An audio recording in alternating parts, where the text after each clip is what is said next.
శ్రీనివాస్ గారు ఏంటి సార్ అసలు నిజంగా డంప్ యార్డ్ ఏ విధంగా మరి అంటే దీన్ని వ్యతిరేకిస్తా ఉన్నారు, డంప్ యార్డ్ వల్ల చాలా ప్రమాదం జరగబోతుందని మీరు ఆలోచనకు వచ్చారు కాబట్టి, సో దీని మీద ఏం పోరాటం ఎలా చేయబోతున్నారు పోరాటం?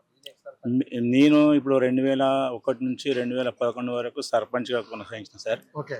మా ఆయంలో వచ్చేసి ఇది 152 ఎకరాలు గుర్తించారు గవర్నమెంట్ వాళ్ళు. గుర్తించి ఎట్లా గుర్తించారంటే ప్రైవేట్ వ్యక్తులతో ఒక బడా బాబులు డేగలు పెద్ద పెద్ద డేగలు కలిసి ప్రైవేట్ సర్వే చేయించి దాన్ని గుర్తించి మేము దాన్ని కబ్జా చేయాలనే ఉద్దేశంతో గుర్తించి వేరే వేరే ఇది కూడా కబ్జాకే. ఇది కూడా కబ్జా చేసి గురి చేసి దాన్ని ఏదో చేద్దామని ప్లాన్తో చేసారు వాళ్ళు. చేస్తే మేము మాకు తెలియగానే అప్పుడు మేము సర్పంచ్ ఉన్నాం, మాకు తెలియగానే మేము అందరం గ్రామంలో కూర్చొని చిన్న పెద్ద అంతా మహిళలందరూ కూర్చొని ఏం చేయాలని ఏం లెక్క అని చెప్పి చర్చించుకొని భూమి లేని వాళ్ళకు మనకు ఒక అద్దె ఎక్కినా సరే ఒక ఎకరం వచ్చినా సరే మనం అందరం దాంట్లో పోరాడదాం, పెద్ద పెద్ద మనుషులకు ఎందుకు మనం పొడగొడదాం, మన భూమి మన హక్కులు అని చెప్పేసి మేమందరం కూర్చొని మాట్లాడుకొని ఆ భూమిని అంతా చెట్లు పెద్ద పెద్ద చెట్లు ఉండే ఆ చెట్లనంతా నరికేపించేసి ఒక సాగుకు తీసుకొచ్చినాం. ఆ 2010-11లో దాంట్లో పంట కూడా వేసినాం. ఏది ఉలువలు కానీ ఆమ్దం అనేది ఉంటుంది చూడు, ఆమ్దం అవన్నీ అట్లాంటి ఇత్తనాలు వేసిన మరుసటి సంవత్సరంలో ఈ భూమిని అక్కడ పక్క పెట్టేసారు. ఏది పక్క పెట్టేసి మాకు జేసీ గారు వీళ్ళు పోలీస్ ప్రొటెక్షన్ వీళ్ళంతా వచ్చి జేసీ ఈయన ఉండే శరత్ సార్ వచ్చి మీకు అంతా భూమి లేని వాళ్ళకు భూమి ఇప్పించి ఏర్పాటు నేను చేస్తా, రైతులకు ఒక అద్దె ఎకరం సార్ ఇప్పించి ఏర్పాటు నేను ప్రభుత్వంతో మాట్లాడి చేస్తా అని చెప్పేసి మాకు ప్రెస్ మీట్ పెట్టి ఆమె ఇచ్చి వెళ్ళిపోయాడు. వెళ్ళిపోయిన సంవత్సరం నాటికి దాన్ని అట్లనే పెండింగ్ పెట్టారు. పెండింగ్ పెట్టిన తర్వాత ఇంతవరకు ఏం లేదు. దాని మరుసటి 2013-14 దాన్ని మళ్ళీ సర్వే చేయించి ఆ భూమిని జిహెచ్ఎంసీ వాళ్ళకి అప్పచెప్పారు అని చెప్పేసి అంటారు. అప్పచెప్పిన తర్వాత మాకు 2017-18లో వేరే మన గ్రామ సర్పంచ్ రవి అంటూ ఉండే ఆయన పీరియడ్లో కూడా మేము గ్రామ సభ తీర్మానం వ్యతిరేకించినాం. మాకు ఈ డంప్ యార్డ్ వద్దు, ఆ డంప్ యార్డ్ వలన మాకు చాలా ఇబ్బందులు అవుతాయని చెప్పేసి తీర్మానం చేసి కలెక్టర్ గారికి కూడా పంపించడం జరిగింది మాకు తెలిసిన అప్పటి నుంచి. అయితే ఈయన కూడా ఈ సర్పంచ్ కూడా ఆయన కూడా తీర్మానం చేసి పంపారు. ఇది లోపల ఏం జరుగుతుందంటే అక్కడనే అధికారులు 4 గోడల మధ్యలో వాళ్ళు పర్మిషన్ ఇచ్చారు వీళ్ళు పర్మిషన్ ఇచ్చారు అని చెప్పేసి వాళ్ళే సంతకాలన్నీ పెట్టేసుకొని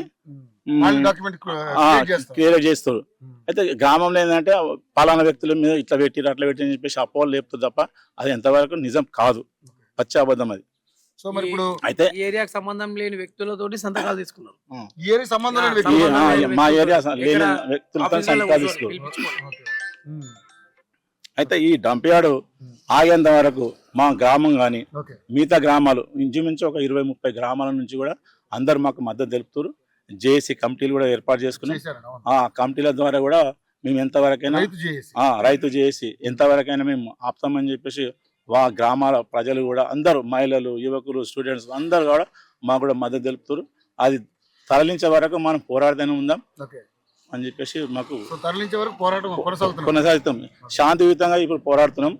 దయచేసి ప్రభుత్వం దిగిరకపోతే ప్రజాపాలన అంటారు, ప్రజాపాలననే పాలించు ముఖ్యమంత్రి గారు, గౌరవనీయులు ముఖ్యమంత్రి గారు.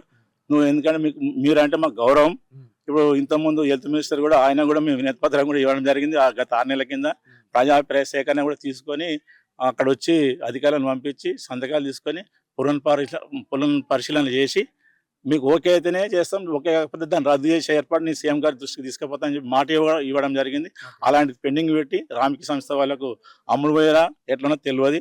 ఈ రామ్కి సంస్థ వాళ్ళు మీకు పొల్యూషన్ రాదు, ఎయిర్ పొల్యూషన్ రాదు, జల కాలుష్యం రాదు, మీకు ఏముండదు. ఈ జర్మన్ టెక్నాలజీ అంటే జర్మన్ టెక్నాలజీ అనేది అక్కడ పెట్టుకోండి, జవహర్లాల్ నగర్లో పెట్టుకోండి, అక్కడ పెట్టి చూపించి ఇక్కడ చెప్పండి మాకు. అలాంటిది ఏది చేయకుండా మాకు ఏదో వేరే రకంగా చెప్పి ఈ రకంగా మమ్మల్ని మభ్య పెట్టడం ఎంతవరకు సమంజసమని చెప్పేసి గవర్నమెంట్ని అడుగుతా ఉన్నాం. మరి అదేవిధంగా కూడా మన ఈ జిహెచ్ఎంసీ వాళ్ళు కమిషనర్ గారు ఉన్నారు. ఈ కమిషనర్ గారు కూడా ఏం చేస్తున్నారండి, ప్రజా సేకరణ తీసుకోవాలి కదా, అది కూడా లేదు. ఆయన కూడా చెప్తా ఉన్నాడు మీకు జల కాలుష్యం రాదు, వాయు కాలుష్యం రాదు అంటే మీరు వచ్చి ఇక్కడ ఇల్లు కట్టుకుని చూడండి అర్థమవుతుంది. రామ్కి సంస్థ వాళ్ళు కూడా మేము డిమాండ్ చేస్తా ఉన్నాం, మీరు వచ్చి ఇల్లు కట్టకండి. మీరు ఎక్కడో 1000 కోట్లకు 1,00,000 కోట్లు తీసుకొని ఫారాన్లో మీరు జల్సా చేసుకుంటే ఇక్కడ ఉన్న ప్రజలు మేము వాయువు పీల్చుకోవాలా? మా రోగాల మా జీవనాధారం ఏం కావాలి, మా శాంతి భద్రత ఏం కావాలి, పచ్చదనం ఏం కావాలి, మా పంట పొలాలు ఏం కావాలి, ఇవన్నీ ఖరాబ్ అవుతాయి కదా. మరి మీరు వచ్చి ఇక్కడ ఉండండి, మీకు అర్థమవుతుంది. అది వాయువు వస్తుందా, ఇది పొల్యూషన్ వస్తుందా, ఏమొస్తుందా మీకు అర్థమవుతుంది. మీరు రండి ఇక్కడ మా దగ్గర వచ్చి మీరు నివాసం చేయండి, అర్థమవుతుంది మీకు. అందుకే దయచేసి చెప్తున్న గవర్నమెంట్ గారికి, మీరు దీన్ని విరమించుకునేదాకా మేము ఈ పోరాటం కొనసాగిస్తూనే ఉన్నామని చెప్పేసి మేము సభాముఖంగా మీ ఎలక్ట్రానిక్ ద్వారా మీకు తెలియపరుస్తా ఉన్నాం. నమస్కారం.